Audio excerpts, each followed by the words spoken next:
Hello friends, welcome to TamilSelvi's channel. இன்னைக்கு நம்ம பார்க்க போறது ஜாம். குழந்தைகளுக்கு ஜாம்னாவே ரொம்ப பிடிக்கும். சாதாரணமா நம்ம பழங்களை கொடுத்தோம்னா சாப்பிட மாட்டாங்க. ஜூஸ் போட்டு கொடுத்தாலும் சாப்பிட மாட்டாங்க. சோ நம்ம ஜாம் ப்ரிப்பேர் பண்ணி கொடுத்தோம் அப்படினா தோசை, சப்பாத்தி, பிரெட் எல்லாத்துக்குமே விரும்பி சாப்பிடுவாங்க. அவங்களுக்கு சத்துக்கள் கிடைச்ச மாதிரியும் இருக்கும். சோ நம்ம இன்னைக்கு எந்த ஃப்ரூட்ஸை வச்சு செய்ய போறோம் அப்படினா ஆப்பிள் 2 ஆப்பிள் எடுத்துர்க்கேன். அதுக்கு ஒரு பீட்ரூட் எடுத்துர்க்கேன். கடையில் வாங்குற ஜாம்ல எல்லாம் கலர்ஸ், கெமிக்கல் எல்லாமே சேர்ப்பாங்க.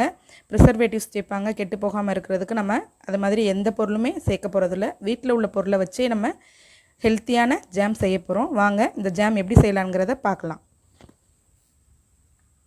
இந்த ஜாம் செய்யிறதுக்கு நான் 2 ஆப்பிள் எடுத்துர்க்கேன். 2 ஆப்பிளுக்கு ஒரு சின்ன பீட்ரூட். நம்ம இது கலருக்காண்டி யூஸ் பண்ண போறோம். இதில் வந்து நம்ம சேர்க்கிறதுனால இந்த பீட்ரூட்டோடைய டேஸ்ட்டோ இல்லை அந்த ஸ்மெல்லோ பச்சை வாடை எதுவுமே வராது. ரொம்பவே ஹெல்த்தியானதும் கூட.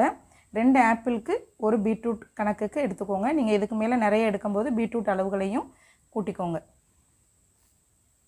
இப்போ பீட்ரூட்டை மட்டுமே தோல் சீவிக்கலாம். ஆப்பிளில் தோல்லாம் சீவ வேண்டாம். சீட்ஸை மட்டும் எடுத்துட்டு நம்ம சின்ன சின்ன க்யூப்ஸாக கட் பண்ணிக்கலாம்.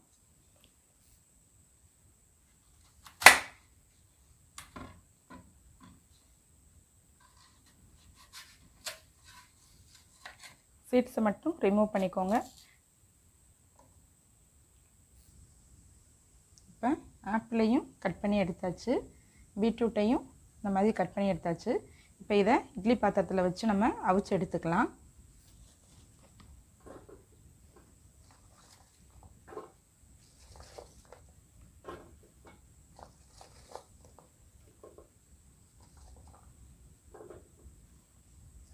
இதில் ஆப்பிளையும் பீட்ரூட்டையும் சேர்த்தே நம்ம அவிச்சு எடுத்துக்க போகிறோம். நீங்கள் 3 ஆப்பிள் வரை போடுற மாதிரி இருந்துச்சுன்னா இந்த சின்ன அளவு பீட்ரூட் கலரே போதுமானது. இல்லை அதுக்கு மேலே எடுக்கும்போது நம்ம கூட ஒரு சின்ன ஒரு பீட்ரூட் மட்டும் சேர்த்துக்கலாம். நிறைய பீட்ரூட் போட வேணாம். இது நம்ம கலருக்காண்டி மட்டும்தான் சேர்க்குறோம். அதனால் பீட்ரூட் வந்து அதிகம் வேண்டாம். இப்போ இது வந்து ஒரு 5 நிமிஷம் மட்டும் இருந்தால் போதும். அதிக நேரம் வேக வைக்க வேண்டாம். 5 நிமிஷத்துலேயே நமக்கு ரெடி ஆயிரும். க்ளோஸ் பண்ணி ஒரு 5 நிமிஷம் வேகட்டும். இப்போ 5 நிமிஷம் ஆயிடுச்சு. வெந்துருச்சான்னு பார்க்கலாம். நல்லாவே வெந்துருச்சு. இந்த மாதிரி நம்ம ஃபோர்க்கில் குத்தி பார்த்தோம்னா நல்லா அமுங்கும். ஸோ நமக்கு ரெடி ஆயிடுச்சு. இதை நல்லா ஆற வச்சிடலாம். இப்போ வேக வச்சது நல்லா ஆறிடுச்சு. இதை மிக்ஸி ஜாரில் சேர்த்துக்கலாம். எல்லாத்தையுமே சேர்த்தாச்சு. இப்போ இதில் எந்த தண்ணியுமே சேர்க்காம நைஸாக பேஸ்ட்டாக அரைச்சிக்கலாம். இப்போ நம்ம அரைச்ச பேஸ்ட்டை இந்த மாதிரி ஃபில்டரில் போட்டு நல்லா இந்த மாதிரி ஸ்பூனில் கிண்டணும் அப்படின்னா நல்லா அதோடைய பல்ப் மட்டும் கீழே இறங்கிரும். நம்ம இந்த போட்ட ஆப்பிளோடைய தோல் கொஞ்சம் நமக்கு சாப்பிடும்போது தட்டுப்படும். அதனால் இந்த மாதிரி செஞ்சிட்டோம் அப்படின்னா அந்த பல்ப்பு மட்டும் நமக்கு கிடைக்கும். இப்போ எல்லாத்தையும் நல்லா ஃபில்டர் பண்ணி எடுத்தாச்சு. இந்த ஒரு ஸ்பூன் அளவு தான் நமக்கு அந்த தோல் மாதிரி உள்ள சக்கை இருக்குது. நம்ம ஆப்பிளில் தோல் சீவிட்டு கூட போடலாம். ஆனால் பட் நமக்கு நேச்சுரல் கலர் வரணுங்கிறதுக்காண்டி நம்ம ஆப்பிள் அப்படியே வேக வச்சு போட்டிருக்கோம். பீட்ரூட் ப்ளஸ் ஆப்பிளுடைய தோல் கலர் எல்லாம் சேர்ந்து தான் நமக்கு நல்ல ஒரு கலர் கொடுத்துருக்கு. இங்கே பாருங்கள். இப்போ இது எல்லாத்தையுமே நம்ம ஃபில்டர் பண்ணி எடுத்தாச்சு. இப்போ இதை கடாயை அடுப்பில் வச்சுக்கலாம். இப்போ அடிக்கனமான பாத்திரத்தில் நம்ம ஃபில்டர் பண்ண ஜாமை போட்டாச்சு. இப்போ இது கூட நான் வந்து 150 கிராம் அளவுக்கு சர்க்கரை சேர்க்குறேன்.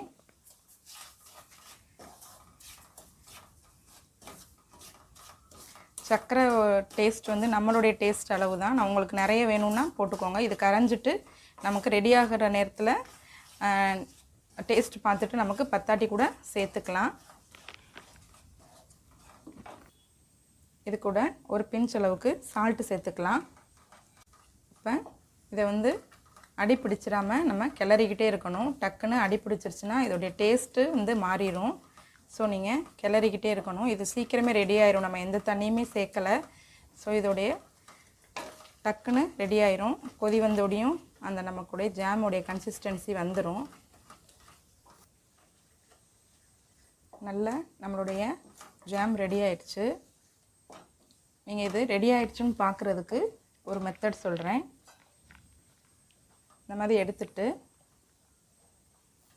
தட்டில் இந்த மாதிரி வச்சிங்கன்னா கெட்டியாக இருக்கணும், தண்ணியாக ஓடாமல் இந்த மாதிரி இருந்துச்சுன்னா நம்மளுடைய ஜாம் ரெடின்னு அர்த்தம்.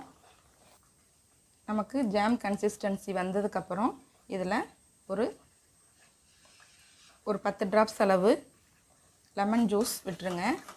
இது வந்து நமக்கு சர்க்கரை வந்து திரும்பவும் ஒரு மாதிரி கட்டி கட்டியாக வராமல் இருக்கிறதுக்கும், ஜஸ்ட் ஒரு புளிப்பு டேஸ்ட்டு, ஜாமில் வந்து கொஞ்சம் புளிப்பு டேஸ்ட் இருக்கும் இல்லையா, அதை கொடுக்குறதுக்கும் நம்ம இந்த எலுமிச்சம்பழத்தை சேர்த்துக்கலாம். எலுமிச்சம்பழத்தை சேர்த்த உடனேயே நல்லா ஒரு கிளறிட்டு அடுப்பு ஆஃப் பண்ணிக்கலாம்.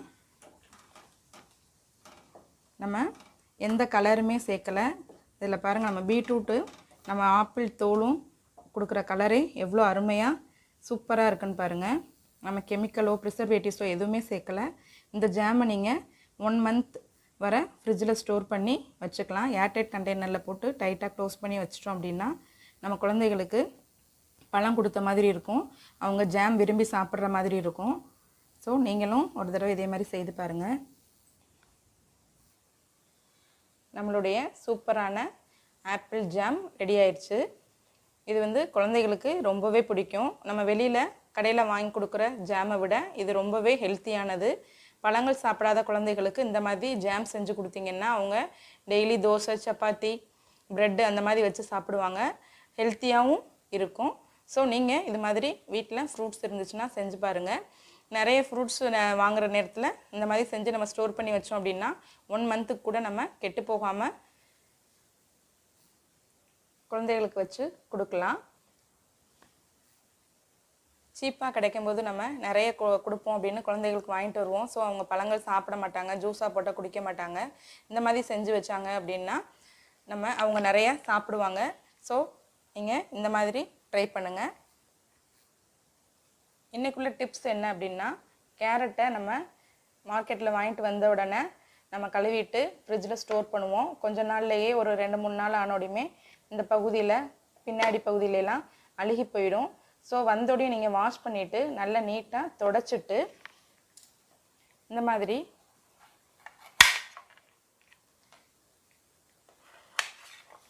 ரெண்டு சைடையுமே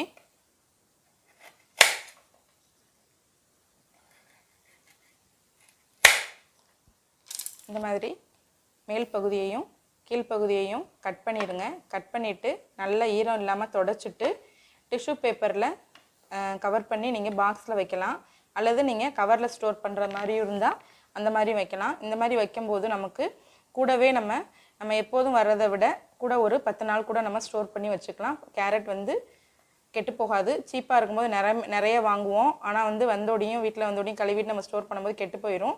ஸோ நீங்கள் இது மாதிரி வச்சிங்க அப்படின்னா ரொம்ப நாளைக்கு நீங்கள் ஃப்ரிட்ஜில் வச்சு ஸ்டோர் பண்ணலாம். இந்த டிப்ஸ் உங்களுக்கு ரொம்பவே யூஸ்ஃபுல்லாக இருக்கும். இந்த வீடியோ பிடிச்சிருந்துச்சுன்னா லைக் பண்ணுங்கள், ஷேர் பண்ணுங்கள், மறக்காமல் சப்ஸ்கிரைப் பண்ணுங்கள். தேங்க்ஸ் ஃபார் வாட்சிங்.